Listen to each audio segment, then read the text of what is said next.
Hi, welcome to Inspiration Station here on Entrepreneur.com. I'm Kirsten Kloss. Thanks very much for watching. Well, on today's show, we're going to be focusing on, well, let me introduce it this way. Every company is becoming a media company now, and the stars are their employees, and it's all about employee advocacy. And today our focus is going to be on that topic, and I've asked a special guest, Eric Roach, to join us on the show. Well, Eric is co-founder and CEO of social media employee advocacy platform software company, EveryoneSocial. Eric lives and breathes social media and is recognized as a pioneer and industry expert. Well, first of all, Eric, great having you on the show. Thanks very much for joining us today. Thank you, Kirsten. It's a pleasure.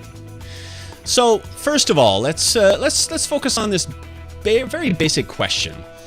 Why should companies encourage employees to become thought leaders and employee advocates for their brands and organizations? So, that's a really good question. And really at the heart of that question is this simple fact that companies are increasingly messaging through, for example, paid media, what they're doing in advertising, radio, even paid AdWords. They're also trying to do things through their own websites. And the problem is that all of that attention they're trying to draw back is being perceived by their audience, their customers, their prospects, as just noise. In fact, it's not believed. But what people do believe is the type of information that they receive from someone who they know and they trust, and often that's an employee of a company. So employee advocacy is about really empowering this great asset that we all have within our companies to be the real drivers of what we're doing in marketing today. Well, okay, so that's a fundamental shift. So what do companies need to do to empower employees to become employee advocates? Right. So first off, you need to obviously have some form of a platform which facilitates their use, because brands are sensitive to what's being communicated on their behalf. So you have to, for example, do a few things: establish a social media policy. You kind of need to lay establish, if you will, the guardrails so that employees feel comfortable in the types of communications that they're permitted and allowed to do. And then you basically need to trust them.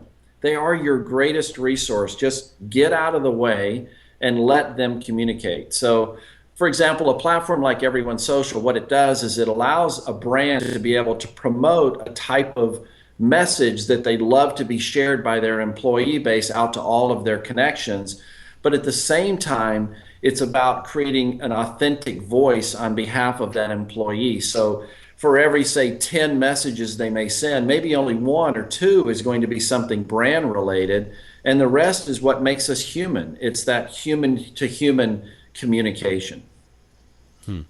Well, that's obviously some good foundation. There's a lot of companies out there that are actually scared to get on the internet because they're worried about their employees and what their employees are going to do behind their backs. Is there a lot of auditing involved in this process? There's not so much. I mean, obviously, most serious companies have listening platforms, so they can tell, for example, if something is being said relative to the brand that they don't like.